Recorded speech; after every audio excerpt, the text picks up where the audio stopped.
Welcome to the Campfire. Today we are taking a deep dive into the lower classifications. Let's start off by analyzing 4A and 3A in our film session.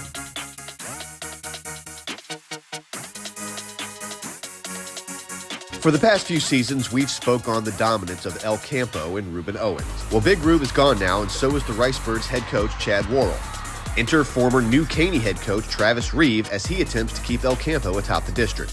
They return District Utility Player of the Year Oliver Miles and hope to win another district crown. But maybe it's Bay City's turn to hang a banner. The Black Cats finished second in 12-4A last year and return a trio of first-team All-District juniors in quarterback Alex Estrada, running back Jada Andrews, and wide receiver Zylan Williams.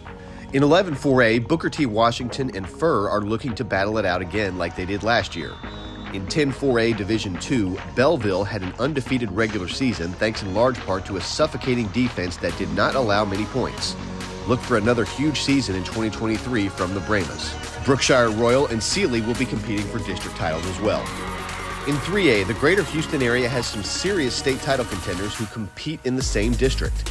Hitchcock and Columbus played a thrilling district game last year, where Hitchcock won by 5 points. The Bulldogs are stacked with young talent who are coming off a state title in basketball this past March, including offensive MVP Bryce Dorsey.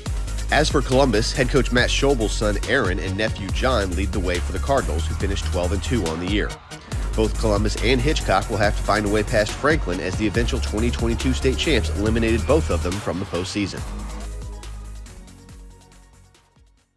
For an even deeper look at the lower classifications, here's producer Ward Fasold and Houston Chronicle's John Poorman with the district breakdown. All right, district breakdown time, and there's my man John Poorman from the Houston Chronicle. We are talking lower classifications, John, and we have Ruben Owens doesn't have 4A to push around anymore. He's gone. So El Campo's also got a new head coach as well. Talk about who might be dangerous in the Houston area in 4A. Could El Campo still step up and be that team? Yeah, I definitely think that they could be. Obviously, as you mentioned, they have a new head coach in Travis Reeve, who, won a state championship at Cuero before taking over New Caney. And all he did at New Caney was lead them to a district championship in their first year in 6A. So, now he's moving a little bit back closer to home there at El Campo. And this is a program, obviously, that has kind of been built around Ruben Owens the past few seasons, but, they've always got talent down there, and they'll have some guys coming back, that can contribute to, perhaps another district championship there. In 4A, I'm also looking at another perennial district title contender in Belleville. Even though they lost 2 Division I athletes from 2 years ago, they still came back and went undefeated in their district and took an undefeated regular season into the playoffs.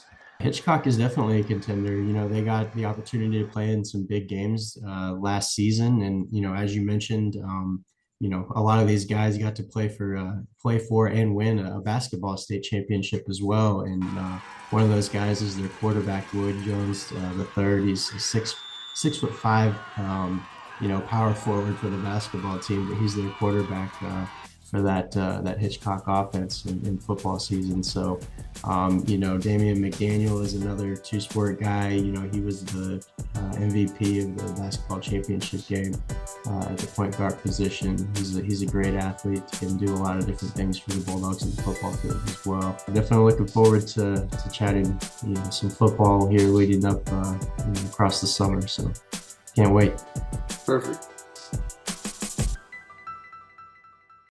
We'll post the entire breakdown segment this Wednesday on our social media pages. Now let's take a look at some game changers and our players on the rise, presented by Parker University. Wherever Hitchcock plays Damian McDaniel on the gridiron, it's going to be a problem for their opponent. McDaniel is a pure athlete and maybe more accurately a certified playmaker. As a receiver, Damian racked up 1,051 yards and 15 touchdowns. On defense, McDaniel played in the secondary where he made 8 interceptions. To sum it up, the senior will need to be accounted for on the field. Damian has offers from Oregon, Ole Miss, and UNLV, among others. Belleville's DJ Sanders was his district Defensive Player of the Year last year, as a sophomore. Opponents wised up after his freshman year when he had 9.5 sacks and started double-teaming him as a sophomore. Didn't matter. The 6'3", 290-pound giant still made plays. 5 more sacks and 9 tackles for loss. All the major colleges are after him, including Alabama, Texas, and Notre Dame. Columbus quarterback Adam Schobel was first-team All-State as a sophomore last year, so no telling what he'll accomplish in his final 2 years. He threw for over 2,800 yards and 36 touchdowns for the Cardinals last season and completed 72% of his passes. Adam's head coach is his father, former NFL tight end Matt Schobel. Booker T. Washington went undefeated in district play, and a lot of that had to do with dual-threat quarterback Cameron Jackson. The senior threw for over 1,300 yards and 22 touchdowns as a junior with just 1 pick. He could also leave the pocket as he ran for 445 yards and 5 more scores. Jackson is looking to lead the Eagles to back-to-back district titles. Our Ward Fasold caught up with Hitchcock head coach Craig Smith in our Media Day segment. All right, it's Media Day time. We are talking with Craig Smith, head coach over at Hitchcock. Coach, we are talking about the lower classifications, but specifically I want to talk about your Bulldogs because that Hitchcock High School has kind of turned, it is slowly turning into something special there in athletics. And the deal with 3A, you don't have a ton of students in your school, so they play kind of both ways. So the stars we just finished seeing on the basketball court are running things on your football team as well. You got Lloyd Jones in there as quarterback, of course, Damian McDaniel's in there. And a couple other guys. Talk about how you're hoping maybe their success in basketball is going to spring off and maybe get you guys excited for the football season coming up.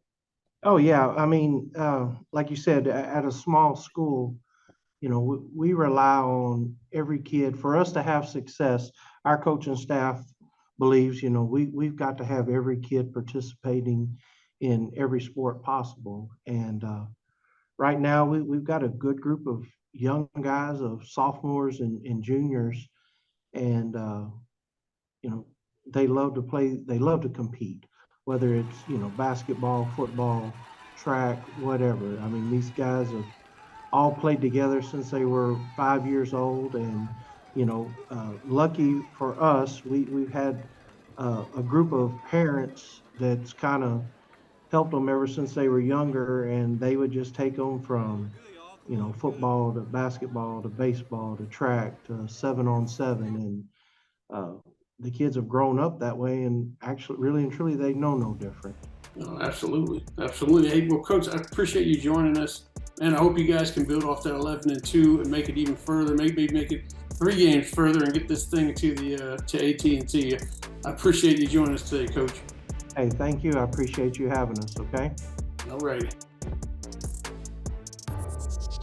You can catch the entire interview Friday on all our social media channels. That's going to do it for this week's Campfire. Next week, we dive into the Houston area 5A districts, beginning with 9 5A Division II. Until then, have a great week, everybody.